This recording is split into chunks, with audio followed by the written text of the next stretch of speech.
Bonjour, on continue ensemble notre préparation pour entrer en carême demain mercredi et je te proposerai, si tu veux bien comprendre le message d'aujourd'hui, d'écouter d'abord le message de lundi. Je pense que ça va t'aider.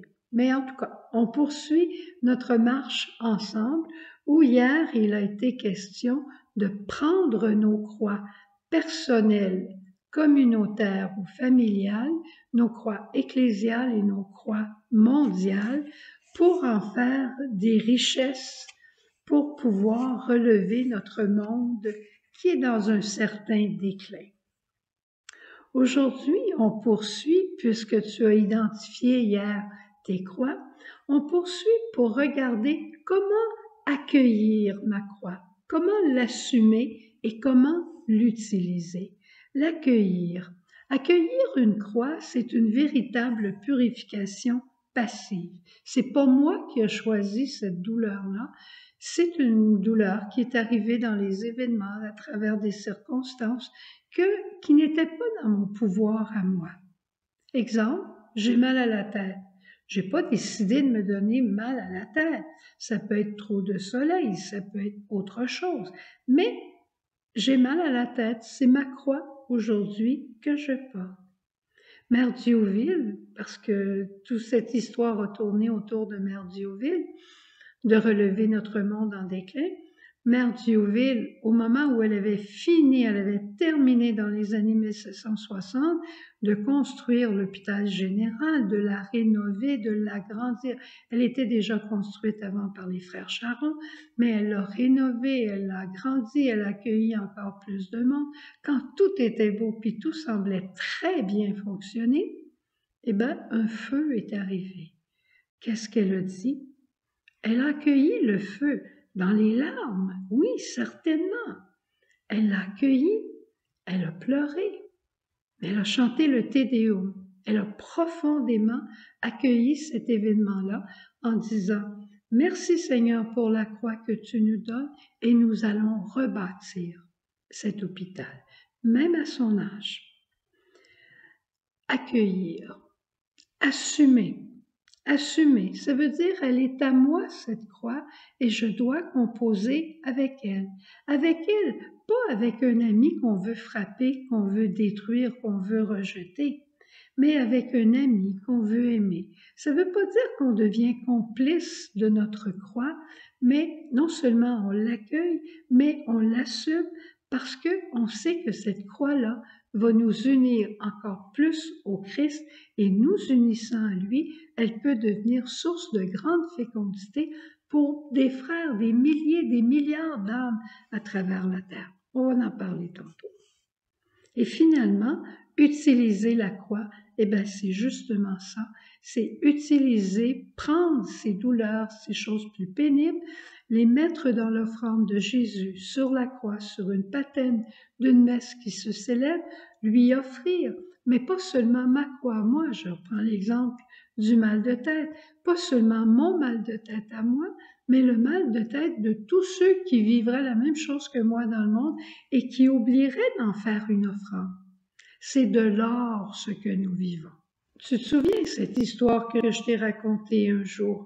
J'étais en Uruguay, j'avais mal à la tête et je me suis retrouvée devant notre petit comptoir de pharmacie et j'ai dit, ça ne me donne rien d'avoir mal à la tête pour rien, je vais prendre 2 Tylenol.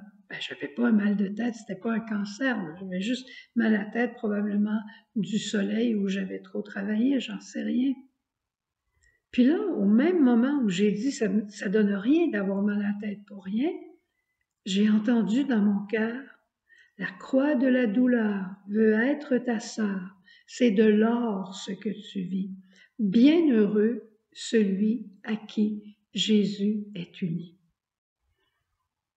C'est de l'or. Mon mal de tête, c'était de l'or. Alors, tu comprends que j'ai pas pris mes Tylenol. Ça veut pas dire de pas prendre tes médicaments. J'ai pas pris mes Tylenol, mais j'ai offert mon mal de tête au Seigneur. Les prisonniers peuvent avoir mal à la tête parce qu'ils mangent pas suffisamment. Les policiers avec les drames qui peuvent venir, des médecins avec l'insuffisance d'aide qu'ils ont autour d'eux pour soigner leurs patients de plus en plus, en tout cas dans notre région. Les déneigeurs ont des maux de tête. Les présidents de compagnie, les présidents de pays ont des maux de tête. Alors, je te propose, et voici que je te montre notre horloge de l'offrande. Cette horloge, c'est pour qu'à chaque heure du jour et de la nuit, ta vie devienne féconde et prophétique. Alors, comme tu vois sur cette image, il y a une horloge et il y a des heures de la journée, des cases qui sont libres. Écris si tu peux imprimer l'horloge Bienheureuse es-tu. Sinon, je vais essayer de le mettre en lien, mais je ne sais pas si ça va fonctionner pour tout le monde. Mais chose certaine, tu peux prendre une feuille de papier, écrire les 24 heures d'une journée et à côté de chacune, tu mets une intention. Je t'ai nommé tantôt. Les policiers, les déneigeurs, les présidents de compagnie, tes enfants, tes petits-enfants, tel pays, le Soudan, des pays en difficulté, des personnes en difficulté, des personnes que tu aimes, ta fille qui désire avoir un enfant, des intentions qui te sont chères et tu veux que le Seigneur te serve de ta vie pour donner du bonheur aux autres. Alors, à 2 heures du matin, tu dors la nuit.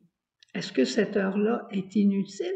Absolument pas, parce que tu fais de ton sommeil une offrande au Seigneur avec tous ceux qui dorment dans le monde, peut-être pour ceux qui dorment pas, qu'importe pour ceux qui ont des difficultés de sommeil, mais tu offres cette heure. À 5 heures de l'après-midi, toi, tu es assise tranquille en train de manger. Il y a peut-être des moments, moi j'ai pris cette heure-là, 5 heures pour offrir pour les mamans qui ont des enfants qui reviennent de l'école, des époux qui reviennent de travailler. La maman est là, elle est tout à fait rie entre les devoirs et entre la cuisine. Tu écriras ce que tu voudras sur ton horloge de l'offrande, mais tu sauras que ta vie est féconde 24 heures sur 24 et ta vie, c'est une véritable prophétie.